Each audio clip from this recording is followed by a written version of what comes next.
This is another surgically repaired specimen from 1973. And if we look at the outflow tract, we can again see the resection that's been done of the outlet septum.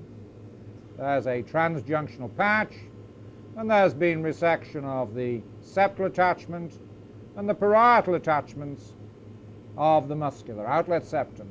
But the interest of this heart comes from when we look at the morphology of the interventricular communication, because what we can beautifully see in this specimen is malalignment between the muscular ventricular septum and the atrial septum.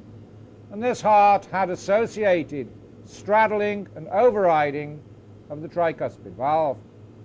And now the key feature of straddling and overriding of the tricuspid valve is that the atrioventricular node is no longer here at the apex of the triangular cock, because the atrioventricular node is formed at the position where the muscular ventricular septum, which we see here, comes up and meets the parietal part of the atrioventricular junction.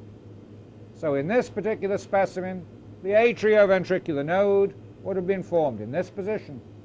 And we can see that there is still a pledgelet present here where the surgeon secured the patch so as to restore the septal continuity, but in so doing, I fear, damaged the conduction tissue as it penetrated here from the anomalous inferior atrioventricular node to reach the crest of the malaligned ventricular septum.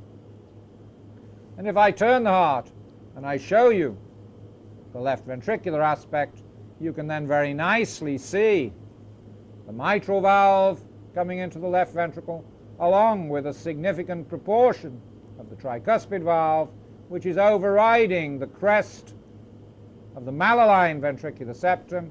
And here you see an extensive area of hemorrhage that is marking the location of the left bundle branch, and almost certainly in this heart the conduction axis was traumatized as the surgeon placed the patch so as to reconnect the overriding part of the tricuspid valve to the right ventricle. So this heart serves to emphasize the importance of recognizing straddling and overriding of the morphologically tricuspid valve, and then appreciating, when we have this septal malalignment, the posterior-inferior location of the atrioventricular node and the conduction axis.